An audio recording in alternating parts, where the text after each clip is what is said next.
Welcome to Exit 425, current affairs, information, and education that goes where you want to go. You have found us on YouTube, Instagram, Twitter, Medium, Google, Apple, Spotify, or Anchor. Please like and subscribe and be sure to join our Facebook group. In this episode of Exit 425, Clarington Mayor Adrian Foster and I discuss how development is happening, and I'm looking forward to our conversation. Welcome, Mr. Mayor. It's good to be back. Goodies are coming our way as a result of the provincial election. The toll's off the 418, but no promise yet for the GO train extension. Does the announcement of increased GO bus service to the east bode well for GO train service in Clarington? So I'm going to give you a really definite answer, and that answer is maybe. And so I'll explain the maybe. A number of years ago, when we were at AMO, the Association of Municipalities of Ontario, we were lined up to see the then Minister of Municipal Affairs and Housing, and in front of me were the mayors of Cobourg and Port Hope, and they laughed and they said, "You haven't a clue what we're here for," and they talk about 100 different things, and they were there, and I will be going back probably to around 2014 to promote the GO train to Bowmanville, because they understood that if the train never made it to Bowmanville, it would never make it any further east. So the community getting expanded and getting used to and wanting expanded GO transit services perhaps does set it up. But you did reference with the goodies coming. We've been pretty adamant, and we being Chair Henry, Mayor Carter, and myself, that the province needs to give us a date. So tell the residents when they can get on the GO train. And so far, I haven't heard that date. A lot of work is going on. A lot of really good work is going on. I'm being told that I shouldn't worry, that the train is coming. I shouldn't worry. The money was set aside. But I think we need a date where we can expect to step on a train, if it's in Bowmanville first, Curtis first, if they're doing all 4 stations, in Oshawa, but we need a firm date. This has gone on way too long. Recent planning open forums online have provided feedback for the Curtis Transit-Oriented Community Plan and the Municipal Waterfront Park Plan. How are things moving along with protecting that lakefront area between Darlington Provincial Park and the regional sewage treatment plant? So I think you're going to hear more about that very shortly. So as you know, we are negotiating with a property owner for a significant donation, and it's developers have to give us parkland. This would be a donation of a significant piece of property to create a significant waterfront park, and this truly would be we'll call it the crown jewel of waterfront in Clarington. We've got a blank slate to start from. No surprise, and we've been having these discussions for a while, but I am hoping we are very close to signing an MOU. We want way more free property than what the property owner wants to give us. There's no shock there at all. I would suggest that absent, how would I put it? Absent a deal, absent protecting that and providing a significant piece down there, that you're not going to see anything, quite frankly, happen. I mean, we own quite a bit of property now, but it isn't that waterfront, and we want the waterfront. That's gonna be an integral bit to anything that we do down there. Is that something the province might be able to step in and help you with, or is it beyond the province? Honestly, I don't know how they would.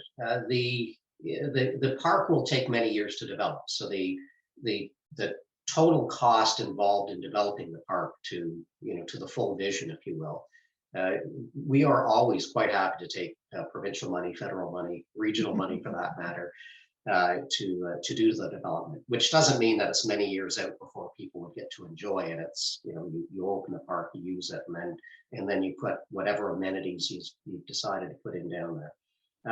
You know, typically it's not something that that you would see, but I would, you know, I think we're close to a, I'm going to call it a workable relationship. I'm not sure that we're going to have legally binding documents, but I think we're very close to an agreement. COVID protocols have put more municipal meetings, more meetings in general online, and these forums were online. Were you happy with the engagement for the two events? So yes and no. So by COVID standards, yes. The number of people that showed up for the virtual events was far higher than we typically get. Had we had face-to-face, you know, where you fill a room, I would have expected more people, you know, on a face-to-face meeting. And I guess, to be fair, if I roll back, things like the GO train would come to mind, where there would be, you know, a room engaged, whiteboards, you know, facilitators in the room, and you would naturally get more people, you know, at that kind of a meeting. So by current standards, it was good. By what used to happen in the past, it's a tough judgment, but I would have expected maybe more people. And this is exciting, right? This is how often do you get to, you know, to take, you know, an amazing asset and do some visioning for what you want and what's going to be here.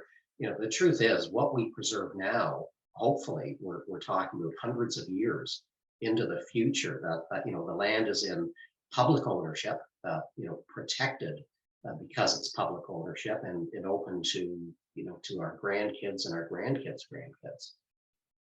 And it's rare that you're given the opportunity, you know, in terms of the transit-oriented community, you know, to have an impact on a community, you know, an actual built community. So you know, it's funny, if you talk to the planners, the planners are so excited in the area around the Curtis GO train, that station. So again, it is a completely blank sheet that can be, you know, built the way that you want to build it. You know, built the way that you've got the vision to build it. In almost every other case, you have these this heritage infrastructure stuff that's there that is, you know, either really expensive or really hard to move, and you've got to accommodate stuff that you don't want to accommodate. We don't have that there. So the ability for some high density or higher density mixed use, so you know, you almost its own little community, a 20-minute walk to the park that we're talking about, a significant park, access to the 401, the 418, the GO train. Maybe you hop on the elevator of your condo that overlooks the lake or the Oak Ridges Moraine. You jump on the elevator in February without a coat because you're stepping on the GO train, you know, and heading wherever you want. Or you know, people in Toronto, and this will happen, will get on the GO train and head down to work at OPG headquarters, because that's going to be, you know, a short distance away. So it is unique, and it is really, really exciting. There seems to be a lot of discussion about expanding urban limits for the communities in Durham. Would maintaining current urban boundaries and increasing population densities not be the best plan to support things like public transit, as well as climate and environmental quality, and possibly other infrastructure like schools and recreational facilities? So there's never black and white, and in your background, you know, everything is some sort of a shade of gray. So there is to my mind, there is an appropriate balance between the two. In Clarington's case, we are very likely, so a report is actually on our planning agenda for Monday to address the land needs analysis, the comprehensive review that Durham is going through.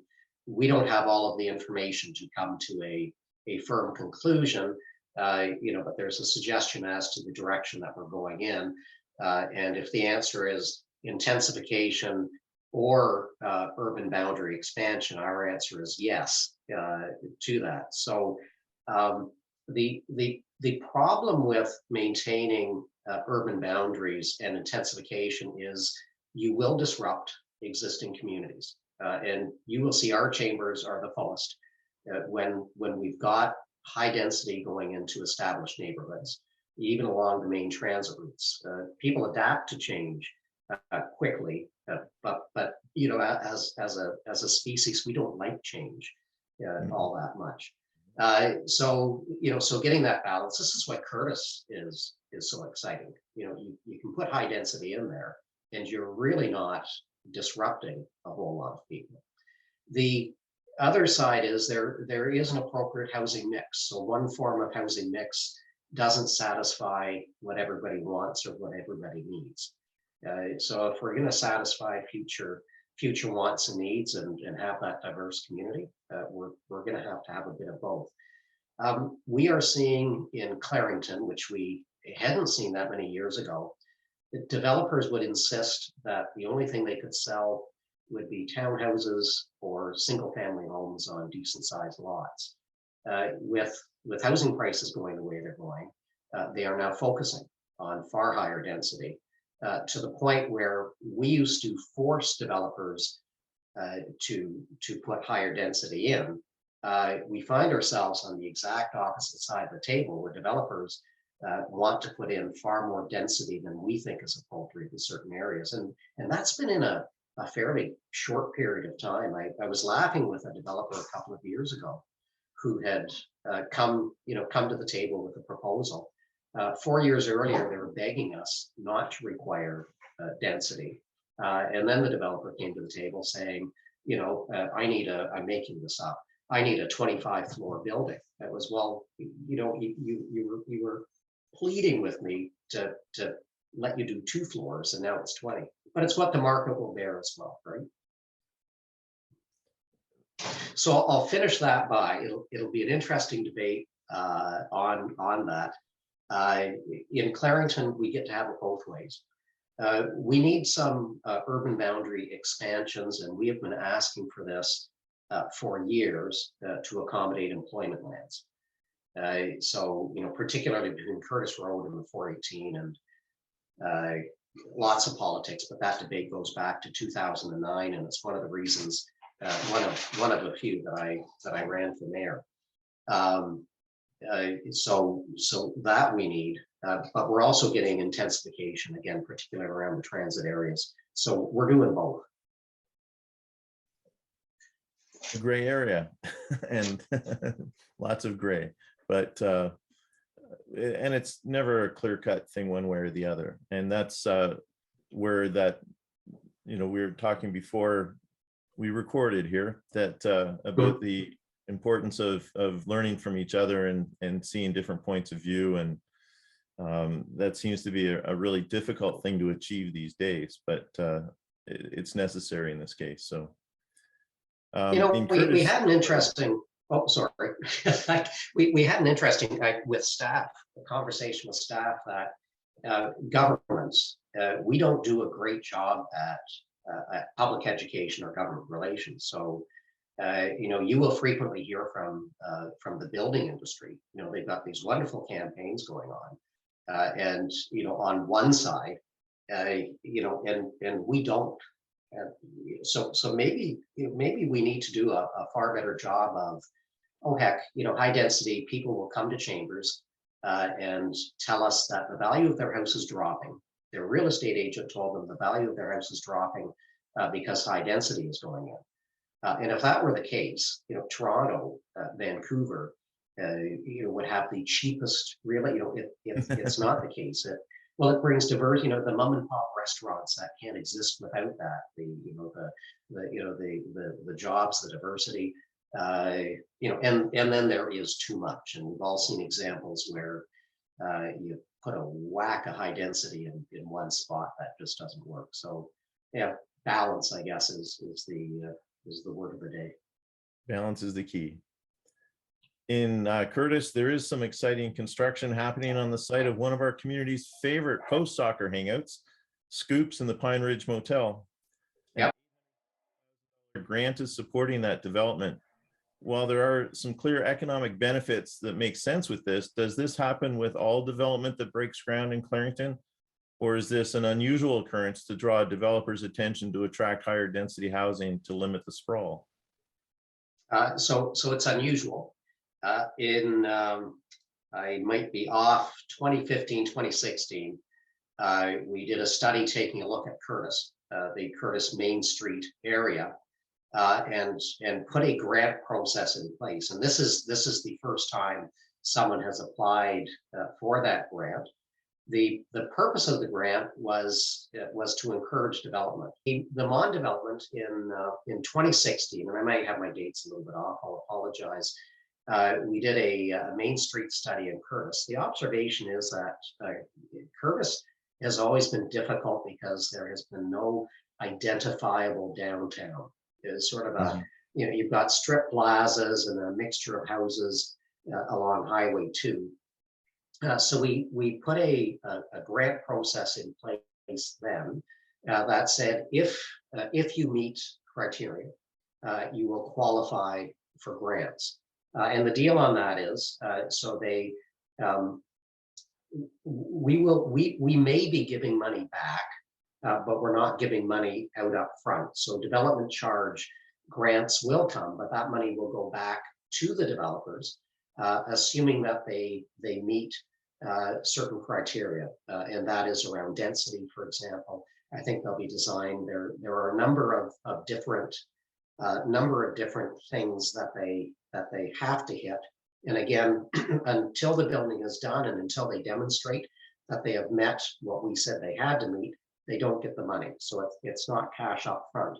But it is, I believe, specific to Curtis. I can't think of anywhere else in Clarington where we've done that to encourage, development that will help create that downtown, that buzz. In their case, we'd prefer not a lot of street parking. One, it's very land intensive and not a great use of land. They'll be doing underground parking. That is incredibly expensive. But we'd rather that there weren't a sea of cars and a bunch of space and hardening, of the land, of the ground. That just causes water issues later on. So I'm going to call it unique. The other project, and we've got to see what's going on with them, that would likely qualify will be Uplands. So that's the one further west near Darlington Boulevard. And we're not quite sure what's going on with them right now. It seems to us who simply pass that on the street that there's some sort of delay for whatever reason, or a change. So we did see that the property was back up for sale. So there's been a bump in the road. They've had there were a number of changes that weren't anticipated, and doing buildings like this for a developer, building houses is easy. If you sell half a subdivision, you sell half the subdivision and you stop. Getting financing on a building is tougher because you can't build half a building. So it's 80 some odd units. There's an article, but it's in the Clarington this week today on the Mon Development. So the timing on this is perfect. But if you go to the online version and it links to the Star, it speaks to the Mon Development there. But you can't do half the building. So the financing can be tricky for these. And that just that's a great summary of that. Again, things that people don't know about some of the things that we see happening right in front of us. So so finally, your wish list for the provincial election. I trust that it would be similar to what we talked about in our first ever conversation, and go train, go train, go train.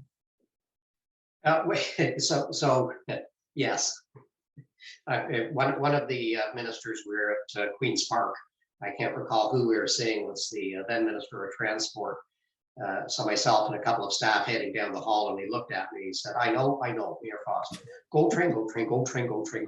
And it was hilarious. He didn't skip a beat. You know, he said that as he walked by. We were all in hysterics, and it was incredibly funny. You know, go train, absolutely. You know, we had an announcement, and we did have a date on the hospital.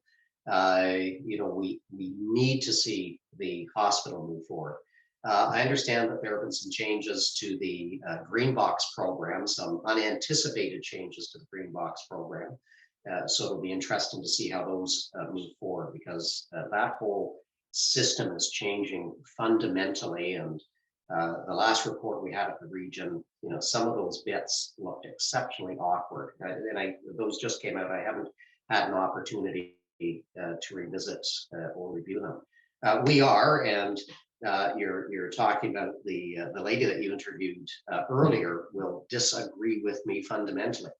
But the nuclear file, I just come back from the Canadian Nuclear Association's conference. You know, there is a lot of excitement around a number of things that are happening in Canada. So the globe is taking a look at what is going on. There has been a very strong support from the province. Frankly, the last government as well as this government. You know, the potential for innovation. We've got medical isotopes will be coming out of with the refurbishment of the reactors. There's a lot of work going on into new medical procedures with different isotopes coming out.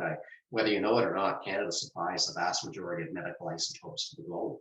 You know, so every day, whether it's, you know, sterilized medical equipment, you know, or the procedures themselves, you know, tens of thousands of people are impacted in a beneficial way on that, as well as we talked a little bit earlier about climate change. So you know, so the engagement moving forward on that file is a really exciting piece too. Will the medical isotopes augment or replace what's being done, I believe, in Deep River? So I think they're gonna augment.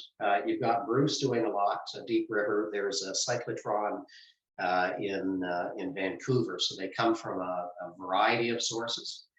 Darlington in the past has not produced isotopes, but with the refurbishment of the reactors, they're putting the equipment in necessary to start producing isotopes. And that demand won't be dropping, it'll be going up. No one talks about it, and it sounds like I know what I'm talking about. I'm this deep on the physics, you know, but you know, industrial isotopes are, you know, a whole other non-destructive testing, you know, a whole other realm. So we've got the refurbishment, the isotopes, you know, the small modular reactor. That whole file is fascinating. We just capped, I say we, CNL and AECL just capped Port Granby. So that was the relocation of low-level waste. You know,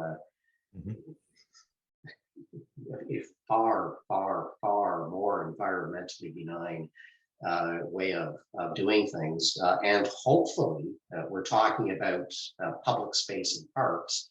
Again, in the next couple of months, we hope to have signed a deal with AECL that that land and all of the surplus around it, a significant chunk of land, comes into our ownership as a nature preserve.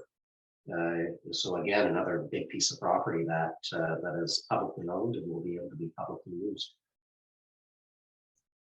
Mayor Adrian Foster, thank you very much for joining me on Exit 425 today. I look forward to more conversations as the provincial election